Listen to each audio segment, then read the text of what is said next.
What is up, guys? My name is STIX, and if you don't already, follow me over on Twitter at ByteStix to stay updated with the latest MMO related news.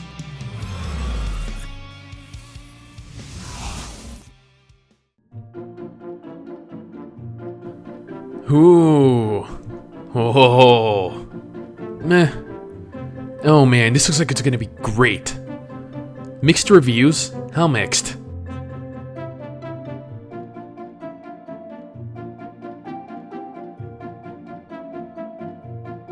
Ooh, that's, uh-oh. Shroud of the Avatar is an interesting take on the MMORPG genre.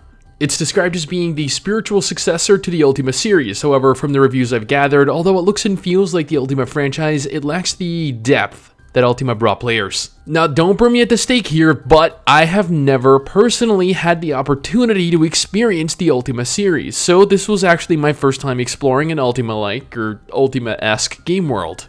Now that we're all caught up on what the game is, what inspired the game, and how lacking my knowledge on the genre is, let's hop on in and check the game out. Interestingly, Shroud of the Avatar, okay, we actually need to abbreviate this. Let's go ahead and call it Soda. No, that sounds ludicrous. Okay, let's go ahead and call it Shroud. Interestingly, you don't begin Shroud with character creation, unlike in most games. Instead, the game begins with you as some bizarre, ethereal being. You're then greeted with a questing system that I have never seen employed before in an MMO. To continue the conversation, you can actually reply with text responses. The game mentions being able to type whatever you would like to say, so naturally I got creative.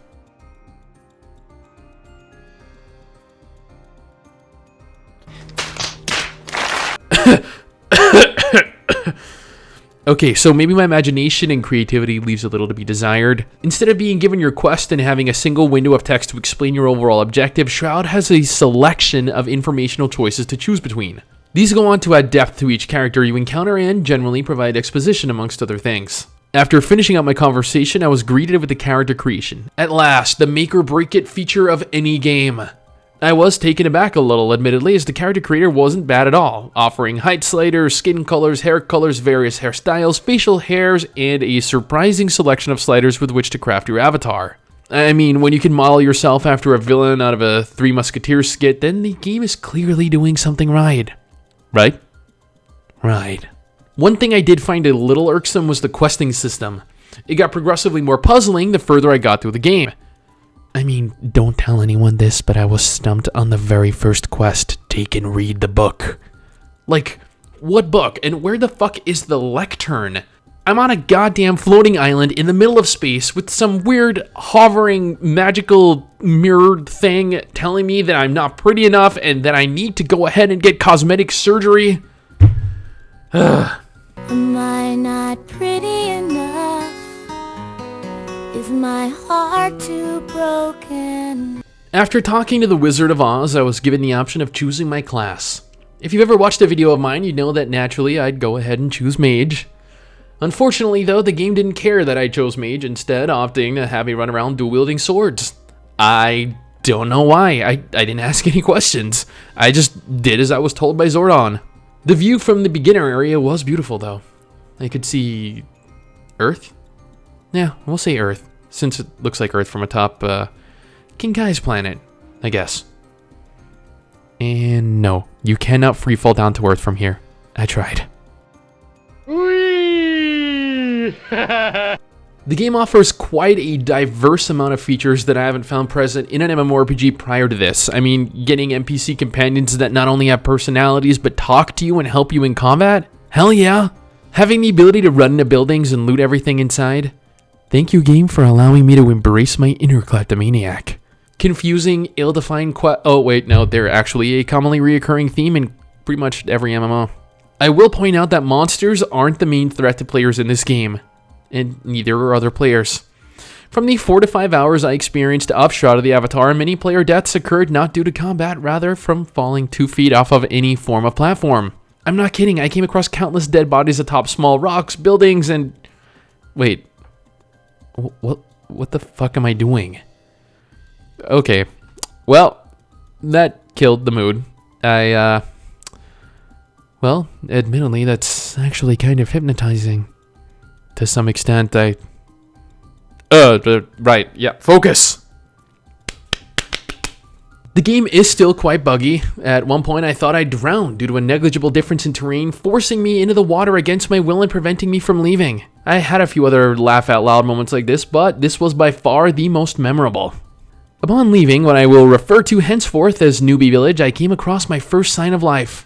Other players. Granted, they weren't very sociable, but that's alright. Neither am I.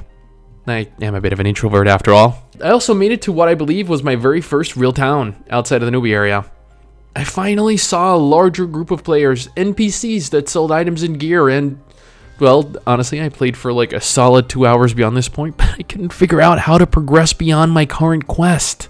So instead of continuing with the main storyline, I instead chose to take the time to look around the world and experience the game for what it had to offer. Which was a lot of forests and vigilantes and MP issues. Man, I forgot how hard it was to play MMOs when you ran out of mana after a few short attacks. Oh, I have taken things for granted for far too long and shall remember how difficult mages of yesteryear used to have it for the rest of my life. One note I would like to make is that NPCs actually take the time to engage enemy NPCs in combat, which makes for some epic showdowns, as we are about to bear witness to. NANI?!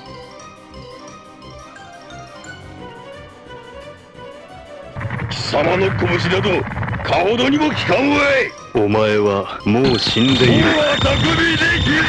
Combat in Shroud of the Avatar is tab target, meaning that unless you have a valid enemy nearby, you're unable to use any skills. I did find the combat to be a little dated feeling, and on the slow side, and the limited use of mana due to my MP depleting so rapidly made things very difficult for me. Which, you know, isn't a bad thing in all honesty. I enjoyed it. It definitely adds an additional layer of depth to combat, having to actually micromanage your HP and MP respectively. I can see how the combat would be a negative point for most players though, as this generation isn't awfully fond of slower, more tactical combat.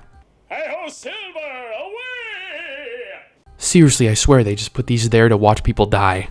Exploring the world in Shroud was actually one of the coolest parts of the game. I am a huge fan of the Tales of and Final Fantasy JRPGs, so overworld maps have always been of immense fun for me to spend time on. Navigating the world through a large overworld like this is just so satisfying and takes me back to when I would play those JRPGs trying to explore every little nook and cranny. Which led me to what is perhaps one of the other features I enjoyed about Shroud of the Avatar: player-created, player-maintained, and player-driven towns and cities. Players were capable of setting up towns or settlements throughout the game world for players to interact with. Although everyone I ran into was dead, the feature itself is actually very curious to me. It's a feature I've always been cautious of, as if players stop playing, the towns end up dead and unmaintained, which is prevalent and very represented in this game. Which does leave me a little iffy, I guess, on how games like Ashes of Creation and even Pyria Chronicles are going to perform, given that they're more or less going to employ the same system. Regardless, all we can do really, at least with regards to those games, is hope that they take note of this and have something in place to prevent this happening down the line. So overall, Shroud of the Avatar is a slow, slightly dated looking tab target MMORPG that attempts to, in the words of other people, take you on a trip down memory lane, reminiscing about the days you used to sit down at home playing the Ultima series. I can't say in all honesty that it deserves all the negativity it's gotten, as it's definitely a unique looking, unique feeling game, but at the same time, the problems I had, the bugs, the poorly explained quests, and slow combat definitely left me not, particularly enjoying the game. The player-driven economy, though, that was a nice touch, and the character creator was, I'll admit, it was a lot of fun to mess around in, even if I couldn't really create like a huge burly woman or a cute K-pop guy.